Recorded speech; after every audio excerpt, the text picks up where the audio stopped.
Sabaody Archipelago is one of the best arcs of One Piece, and specifically my favorite arc. But I'll give a little breakdown of why this is my favorite arc. Alright, so I'm gonna start off with the world building. The world building in One Piece is flat out amazing. And this island, it still is. Sabaody Archipelago is pretty unique too. Like, they have like little areas that you could travel through. And you have to travel in a bubble. And each of the areas have like, a number on it, so you know which place to go, do all this and that. And the whole island had like a carnival, like Six Flags type feel to it, which I really like. It gave a more happy, positive vibe. So I really like that. But not only do I like the world building, but I love the characters. When the new generation were all introduced, there were a good new aspect to the show. There are all new pirates who started around Luffy's time, and they all met up at Sabaody. And they're all pretty cool, seeing their abilities, the character designs. It was just nice. They all seemed like, okay, they could pose a threat to the Straw Hats, of course. So I really like when they were introduced, specifically Law and Kid. They kind of brought like a rival aspect to Luffy, because at the time we didn't really see like any new pirates at all, and it was pretty fresh seeing new pirates. And then Law and Kid, when they met up at the auction house, when they were flying all those Marines, it was a good scene, but it kind of showed that they was like soon to be rivals, all because they all had a similar bounty. They're all captains of crews, and they just seemed like they were all relative in power, and it seemed like they were gonna have a future rivalry, which has been shown in the manga.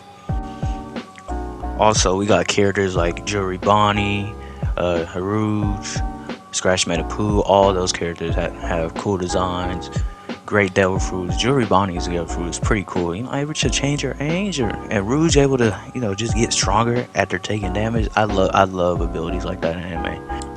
We get to see X Drake too, man. I love X Drake, bro. I love him, bro. But also Basil Hawkins, dude. When he first showed up, I was like, bro, how is he able to hang with Kizaru, bro? Like, that's an admiral, bro. Like, we didn't see that at all. Like, he didn't really do any damage, but he was able to like prolong the fight. But Scratchman Poo, no one care about Scratchman Poo, bro.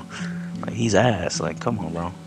I need to stop talking shit about Scratchman Poo. He pretty cool. Let me stop hating. But let me continue, man. I would like to talk about Rayleigh. When we first got to see Rayleigh, it was so amazing. Like, he was just a regular slave. We didn't even know who he was. He was just an old dude in handcuffs. And we get to see him use we didn't know it was Conqueror's Haki, but he used Conqueror's Haki, and that was the most badass shit I've seen ever in One Piece. I was like, what the fuck? What is going on? And he used that. I'm like, bro, who is this dude? And they showed like the little headline saying Roger's first mate, bro. That was one of the most hyped shit that I ever seen in anime. Like, I was so hyped for it. I was like, bro, that's Roger's first mate, bro. I was just so hyped. I love when Rayleigh showed up.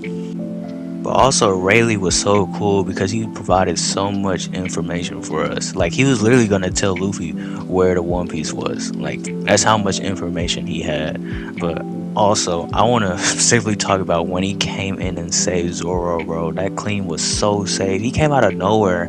Literally, he came in like flying down there. Like, what are you doing, Rayleigh? Like, bro, this man has no devil fruit, and he's able to fight Kizaru. And Kizaru at the time, like, he was a monster, bro. Like what are we doing? Like, Kizaru still is a monster. Don't let me act like he isn't.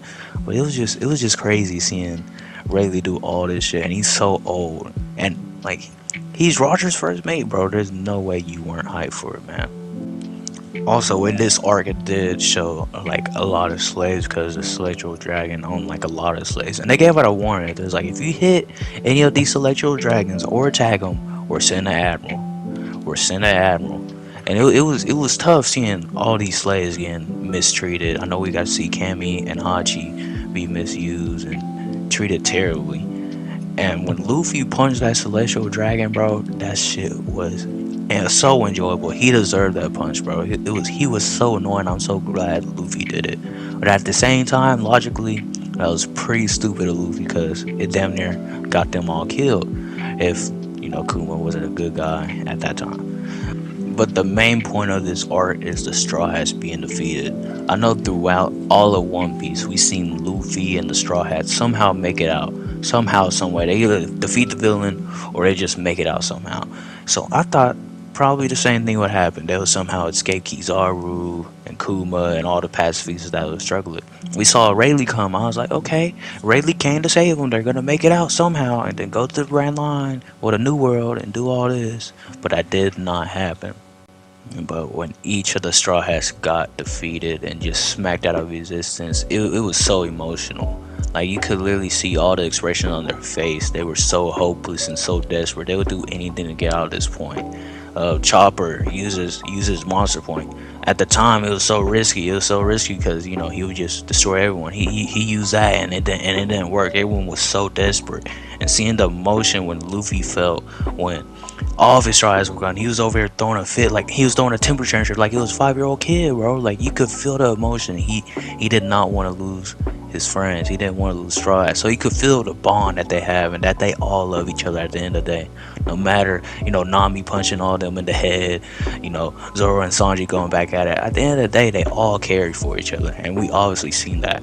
And seeing them all get defeated and so desperate, you don't really see that in Shonen, especially the whole cast. Man, that was just so impactful.